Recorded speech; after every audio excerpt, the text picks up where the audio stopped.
কংগ্ৰেছৰ বিষয়বাবৰ পৰা কিয় পদত্যাগ কৰিলে ববিতা শৰ্মাই সেই সন্দৰ্ভত মুখ খুলিছে। দীৰ্ঘদিনৰ পৰা পদত্যাগ কৰিম বিষয়বাবৰ পৰা এনেদৰে ববিতা শৰ্মাই মন্তব্য কৰি আছিল। ভূপেন কুমাৰ বৰাই পঞ্চায়ত নিৰ্বাচনৰ বাবে কিছুদিন ৰখাইছিল আৰু অৱশেষত গৌৰৱ গগৈয়ে সভাপতিৰ দায়িত্ব লোৱাৰ দিনটোতেই পদত্যাগ কৰিলে। অৱশেষত সংবাদমেলত ববিতা শৰ্মাই কিছু বক্তব্য আগবঢ়াইছে। মই এইটোৱে কৈছোঁ যে আজি ৰাজনীতি ইমান বেছি এটা পৰিৱেশটো ঠিক নোহোৱা হৈছে, দলতে হওক বাহিৰতে হওক। তোমালোকে দেখিছাই চাগে মই খুব বেছি টকশ্ব'টো যাবলৈ আজিকালি মই ভাল নাপাওঁ, কাৰণ আগতে আমি যেনেধৰণে টকশ্ব' কৰিছিলোঁ আজিকালি সেই ধৰণৰ টকশ্ব' নহয়। গতিকে লাহে লাহে আমাৰ ধৰণৰ মানুহবিলাক চাগে লাহে লাহে আঁতৰি আহিব নেকি পলিটিক্সৰ পৰা। সেইটোতো হয়ে। ভূপেন বৰাকো বহুত পদবী দিয়া হৈছে, ICC দিছে, সেইটো নহয়, তেখেতো পাইছে। মই সেইটোৱে ছাজেশ্যন দিছোঁ যে আমাৰ যিটো ৰিপৰ্ট, সেই ৰিপৰ্টটো যাতে এটা বন্ধ এনভেলপত আবদ্ধ হৈ নাথাকে আৰু যাতে ইমেইলত আমি দিছিলোঁতো, ইনবক্সত যাতে আৰ্কাইভত যাতে আবদ্ধ হৈ নাথাকে আৰু সেই প্ৰতিবেদনখন যাতে ছিৰিয়াছলি তেওঁলোকে লয় আৰু তাৰ ৰিজাল্ট যাতে আহে। এতিয়ালৈকে আছোঁ, কিন্তু ঘৰৰ লগত চিন্তা চৰ্চা কৰি আছোঁ, কাৰণ ঘৰৰ মানুহ আৰু মই আচৰিত হৈছোঁ যে আজি মোৰ এই নিউজটো যেতিয়া ওলাইছে, মোৰ ঘৰৰ মানুহে হওক বা পৰিয়ালৰ মানুহে হওক, বন্ধু বান্ধৱ সবে ক'বলৈ কিন্তু ভালেই পাইছে যে হ'ব আৰু কিমান পলিটিক্স কৰিম বাদে।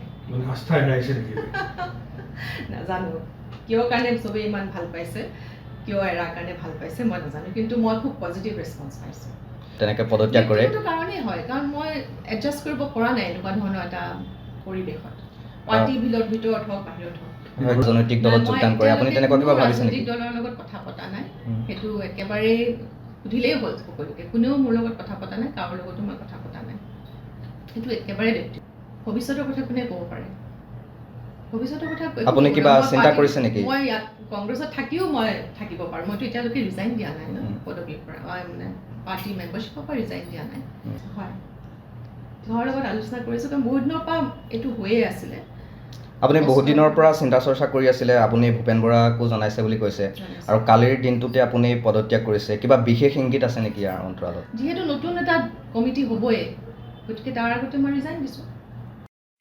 মই এইটোৱে কৈছোঁ যে আজি ৰাজনীতি ইমান বেছি এটা পৰিৱেশটো ঠিক নোহোৱা হৈছে, দলতে হওক বাহিৰতে হওক।